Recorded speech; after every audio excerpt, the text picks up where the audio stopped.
Hello, Keith Jones. Hello, Richard. How are you today? How you buddy? doing, man? I'm doing great. Good, thanks. good, good. So, Tell me what your middle initial is again. my middle initial is L Okay. for largesse.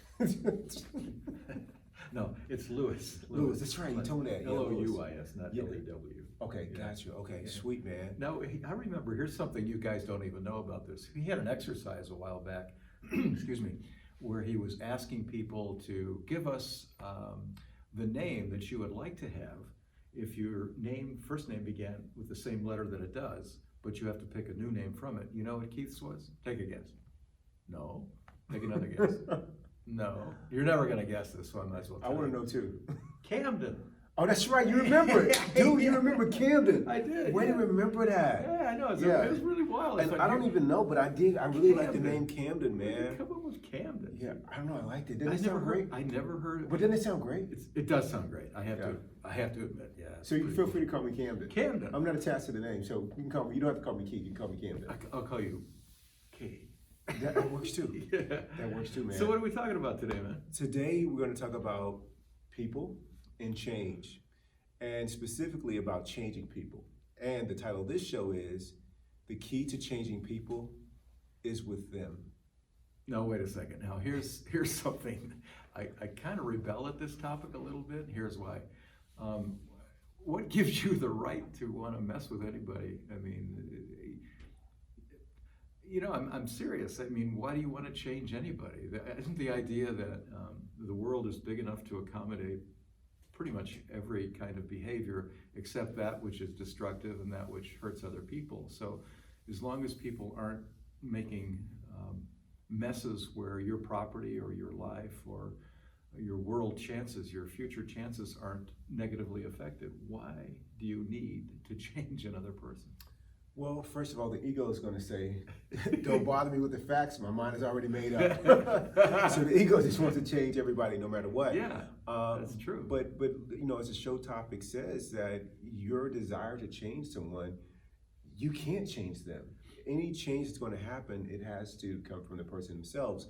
But to answer your question, the reason that I wanted to change people is because I thought, like you've said in many podcasts before, the more that people were like me, the better off we'd all be. And Are you saying I'm redundant? no, not at all. It's I am. so I am true. actually. It's so true. I think that's the arrogance of the ego. Well, let's talk about the program. But I do think that it's an important caution just to keep in mind that the idea of changing other people, you have to look at that and decide why you'd want that, because that's really your own ego. Oh, absolutely. Screaming for them to be other than what they are. And we always have the choice. I mean, people who make bad choices where you don't want to be around, you just don't have to associate with. You don't have to have anything to do with them. Even if they're in your family, you can at least minimize it. Yeah, I think for me, wanting to change people or wanting people to be different, I think it's a different application regarding who the person is and my relationship with them.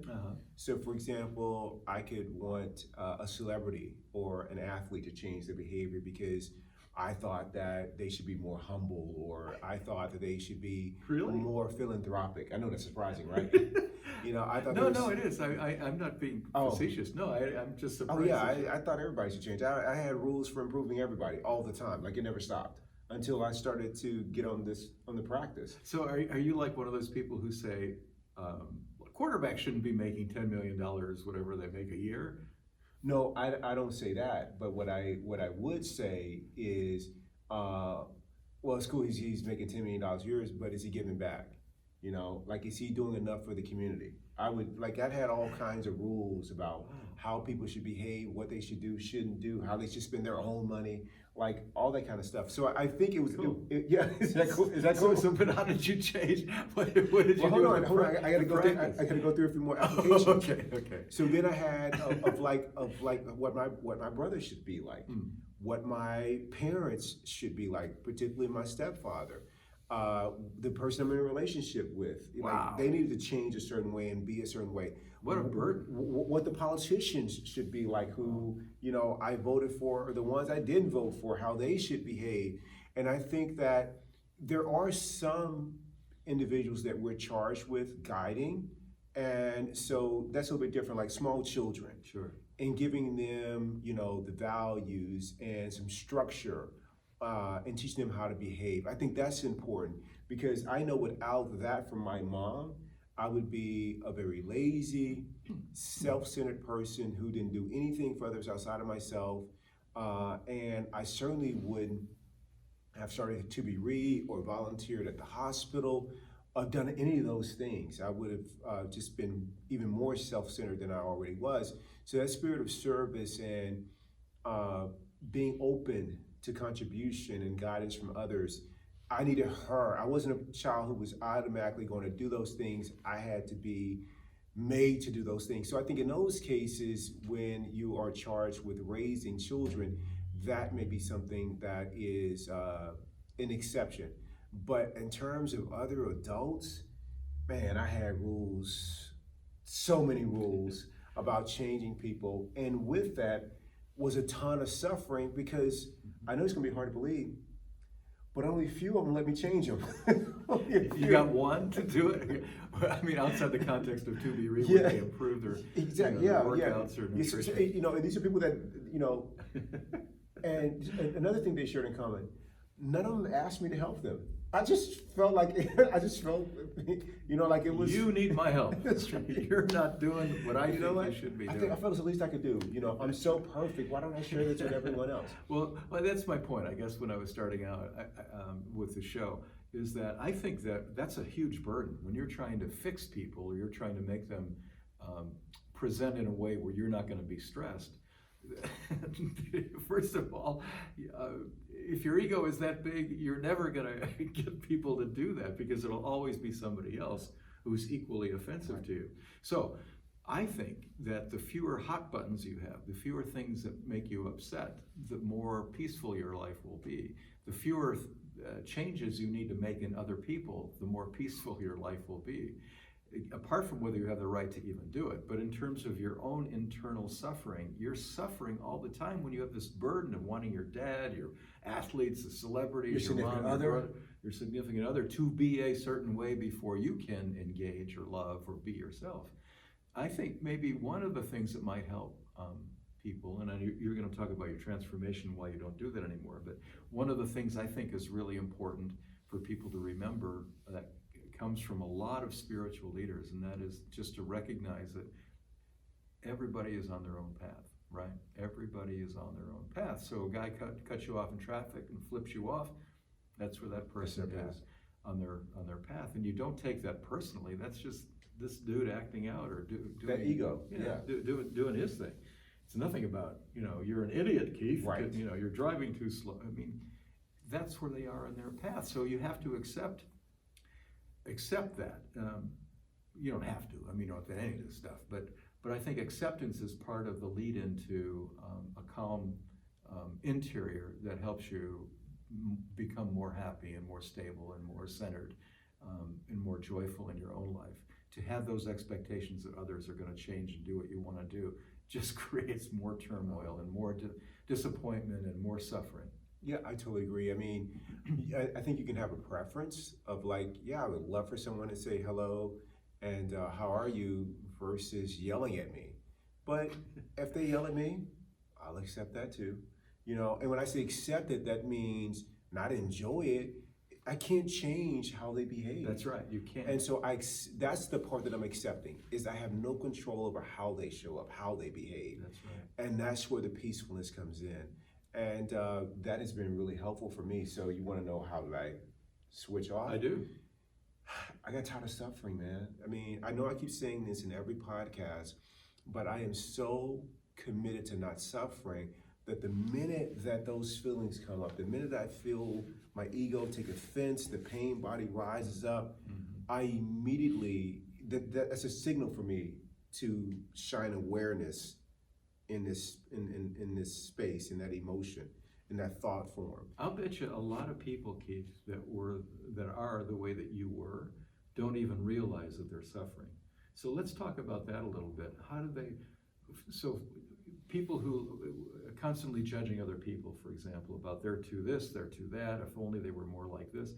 I mean, that creates, all those judgments create a negative energy, don't you think? Absolutely. And that negative energy it has a little, it's like a cut with a little razor blade on your heart and your soul, you know? And you can literally experience this death by 1,000 cuts because you're constantly ridiculing or being dissatisfied or being ungrateful. And so how do you recognize that? I mean, people who aren't conscious, how would they get to the point where they're seeing, holy cow, this is really hurting me. I'm not going to change that person. But by having these negative thoughts and judging them, I'm suffering. I think there's a couple of ways you get there. I think one of the ways, and which is the most peaceful way, is to be on the path. So you start doing these practices like we've shared about, or that other people have talked about that help them be peaceful. You start doing those things, and once you start to do those, they begin to create an opening within you to where consciousness can shine through. And then you'll automatically be led and guided to how to start practicing being more peaceful when people are not to your liking and you would prefer them to be different. So that's a natural way. So what I'm finding now, because I do my practice every single day, there are things that last week that I would have stumbled over. And it didn't take suffering for me to not stumble over them this week. Yeah. Just by doing the practice every day, I just kind of got a little bit better, at it. It's kind of like an athlete who's swinging a golf club, right? They're swinging a golf club and they just keep going out there every day, practicing the mechanics over and over again. The ball gets straighter. They start putting the shot just where they want it on the fairway, on the green. Mm-hmm. Little by little, with consistent reps, not missing a day, they just start to get better and better and better, never fully reaching mastery, but a lot closer than they would have been. And you just naturally kind of get there. You wake up one day, you're like, oh wow, this feels different. This feels nice. That's what I want to stay here. And so that's one way of getting there. That's how I get there now. That's not how I got there the first time though. And right now it's about maintaining that and continuing to become more and more conscious every day. But before, man, it was suffering. I had reached bottom and I was conscious enough to know, just barely, but conscious enough to know that the bottom that I was at, that there were several bottoms below that. And I didn't want to drop down to those. Like I was in so much emotional pain that I was like, this is the last day here, like period. Mm-hmm. And it didn't even take a day. In that moment when I said that I am done with this and I accepted and chose that I was going to do something different, it all just started to change. And so I think suffering can do it. And so for some people, let's say it's their profession and they're suffering in an environment to where the boss isn't great. It's a toxic environment. It's not to their liking. While you're there, if you choose to stay there for whatever reason it may be, financial reasons, healthcare for you and your significant other or your family, whatever reason keeps you there. While you're there, start to look at the place as an opportunity and a gift to practice not letting that toxicity affect you. Like make that your practice.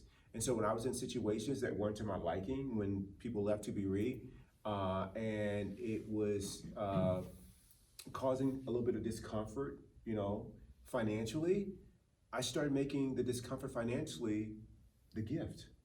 Like I started saying, oh my goodness, like this is an opportunity for me to go deeper into consciousness, deeper into presence. What are the lessons that I can learn here? Oh, I can be more creative. And the opening that came out of that was being more creative. That's when we started doing podcasts and we started to create digital content. Like there were so many different things that came out of that opening that were amazing. So I started seeing it that way. For other people, it could be a relationship coming to an end, and that too creates an opening because the ego is going to, if the ego was attached in the relationship, there's this whole sense of loss and there's this deep suffering, and the ego may try to create a narrative that to where there was betrayal or there was it was just all the things that the mind doesn't want or doesn't desire. It could be all those things, but if you just see all of that as an opening to go deeper into presence, into consciousness, to create a practice, to adhere to the practice every day, your suffering can be, that beacon out of that space. And for me, once I did that, I stopped requiring people to be different. It's liberating. Yeah, that's what I was going to focus on. The idea is that you may not even notice. And just think about this for a moment. Just think about this. Consider it. Let it in. Don't judge it. Just consider that maybe a lot of why you feel depressed or anxious or sad has to do with you wanting things to be the way they aren't, or the way you want people to behave isn't the way they're behaving, and therefore you feel kind of down about that, or you judge them and you want them to change and you want them to be better so you feel better. So here's an example of how you know when you're in that funk, and that is if you're with people that are lighthearted and easy to be with and don't judge and are genuinely happy about their lot in life, have a sense of humor, they're well balanced, they're articulate, compare that with that feeling of how you feel with those folks with the feeling when someone or a group of people aren't to your liking, and you start with the monkey mind deciding that they're too this or they're too that, they're too political, they're too liberal, they're too conservative, they don't have enough money, they don't know what I know, they don't dress properly. All of those little judgments are what I was talking about before with the razor cut to the soul, thousands of tiny little interruptions of your inner peace. And so my point is, when you compare being with lighthearted, happy-go-lucky folks who don't judge, and then you're with people that you totally judge and you totally negate, which creates a better feeling for you? And that feeling is something that you've created in both circumstances, whether it's the good or the not so good. That's something you've created, you've made for yourself. You've made that decision that you're going to judge, and therefore you're going to be unhappy. So my point is that if you want to get rid of that, the first step, I think, is just being aware of it. I'm judging. I'm making a choice here. I'm making a choice to decide that that person is not what I want them to be, and as a result of them not meeting my expectation, I'm mad, I'm anxious, I don't like that. Okay, but just realizing that and articulating it makes it so stupid. And you realize that if you do that enough, if you're constantly judging, the reason why you don't feel so good about your life has to do with that fact of judging. Get rid of judging, and a lot of that goes away. I totally agree. One of the things that I found helpful, because I've discovered some blind spots in which I was judging and wanting people to be different. And that's not to say that, like, hey, it'd be great if they were kinder or if they were more civil. You can still say that. You're just not attached to them not being that way. That's right. Yeah, if they're not that way, then you accept them not being that way. You don't take it on unless you. Exactly. It's not going to affect you one way or the other. No, I don't take that on. It doesn't rain on my parade. That's it. I just keep moving. But as I look at these different areas, because once you feel like, oh man, I got this thing nailed down, life and the universe have to say, like, you do? Okay. Here's a fastball. Oh, yeah, Yeah, here's a fastball. Try It's this good. one. High and tight. Okay. I wasn't ready for that. So Totally true. it comes up. So I try to think of when I'm in a situation where it comes up, I say, and now, like, practice here, practice with this person. And in our political climate, it's easy to pick people that you don't agree with or you think should be behaving and acting a different way. And so for me, I pick that person who I think could be doing things differently. And I go, don't judge that person. Okay, and I'm like, okay, and I've been practicing that, and it's been really helpful for me. That's great. To not judge and not, contribute to the conversation about it. And I just make it about, I agree with this policy. When I go to the ballot box, I'm going to vote this way or that way, and I just leave it at that. It becomes literally a practical matter.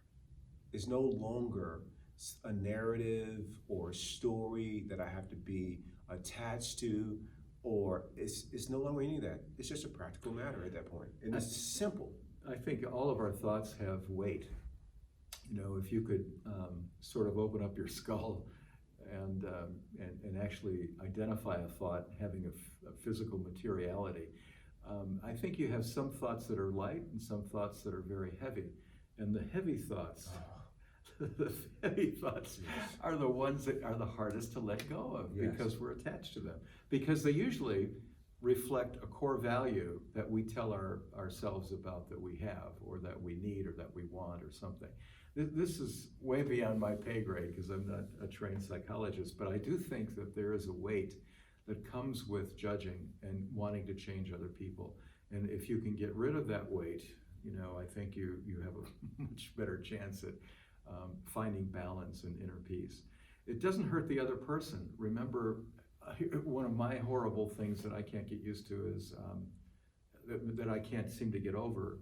I'm doing better, but I'm still stuck in it. There's still some work there? It's traffic. It's traffic. Terrible. Man, traffic continues to be your thing. It's the most ridiculous thing. It's like traffic is an entity that's out to get Rick Strome. And I'm starting to take it personal. Jesus Christ, what the hell are you doing? What's wrong with you? Can't you see it? That traffic continues to be your teacher. I'm in I love it though. We all got it. We all got it. Yes. So, but at least I know it. And exactly. I know it. So when I do it, I'm kind of fighting with myself. I'm thinking, Rick, okay, what's the payoff for feeling superior as a driver to these other people? What's that payoff? And then your ego goes, but I am superior. I am superior. Why are you yelling at me? But I am right. I am right. Jeez, what's wrong with you? Oh, I feel just great being superior. These people are getting in the way of it. Yeah. It's that absurd. What is the payoff? The payoff is to be mad. The payoff is I'm better than they are. And isn't there some sort of a judge that's going to come in and hit the ding button and say, you are magnificent, now you're a colonel in the Air Force?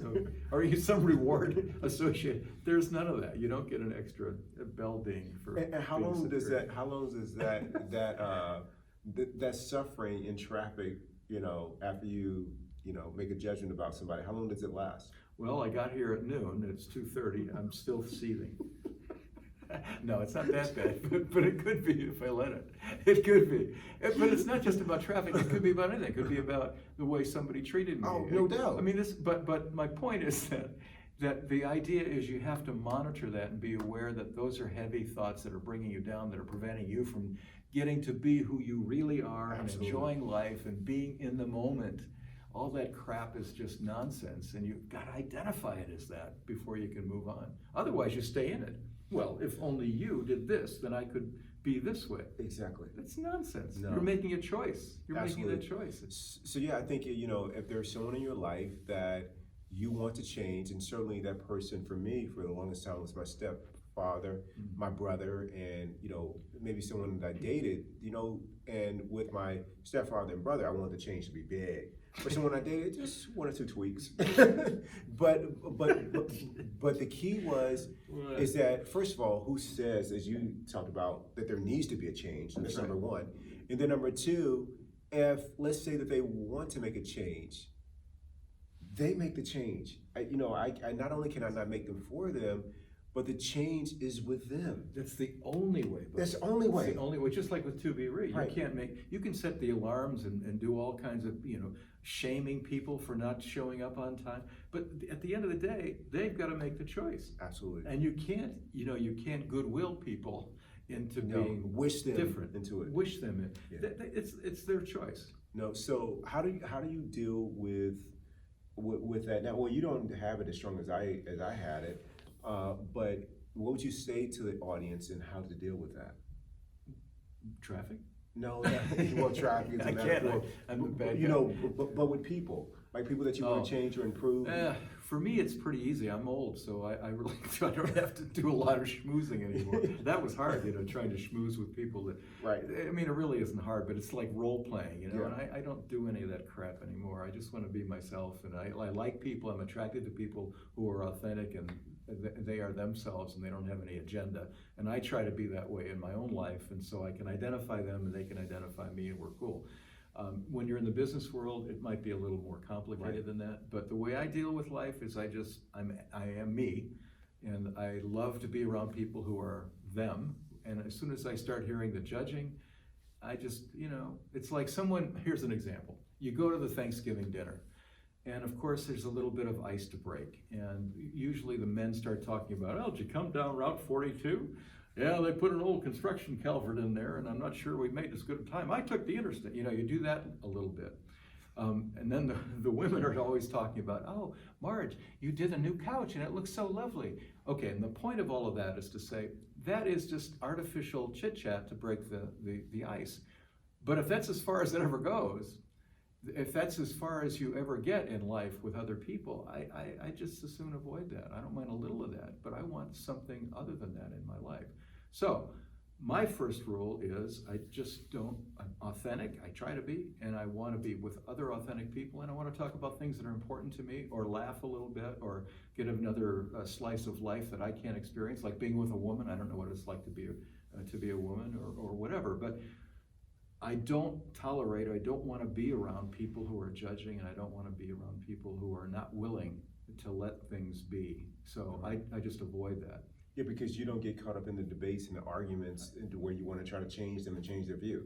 There's no point. No, It's like, here's what it's like to me, Keith. It's like you're walking down the street and there's a big pile of dog crap, right? Mm-hmm. And so a lot of people look at that metaphorically and think, this is really complicated. I'm going to get in there and I'm going to show them I could really think this through. And to me, it's like, just step around it. Yeah. What the hell? I mean, exactly. You know, and that's like changing people. That's the dog crap. Just don't step in it. Just walk around. Exactly. You're on your path. Cool. Have a nice day. Yeah. Yeah. For me, when it comes to, changing people, I've had to learn this the hard way because I was suffering that the change is with them. It's not with me. And so I don't try to change people anymore. People ask me, hey, listen, what do you think about this? Or here's a challenge I'm dealing with. I'll share. And then if I come back a month later and they're not doing what they said they would do, that's cool too. Before I'd be like offended. Like, you asked me to help you and stuff like this, and I gave you advice and you're still not doing it, I'm not doing it anymore. People ask me, hey, you got a book or a podcast? Like, yeah, here's a book, here's a podcast to read. And then I see them a week later or 2 weeks later or a month later and they're still suffering or talking about others or themselves or what. Like, I gave you this book, like, why don't you do it? I don't do that anymore. I'm like, okay, that's cool. Like, I got none of that. So I just completely understand that the key is with everything. The first step is acceptance and awareness, and then you just let people go their path. And I love being aligned with people that are on the path. Not that they're better, and they value and are conscious of the beauty of operating in the now and being peaceful, and they're committed to that. And that's who I like hanging with.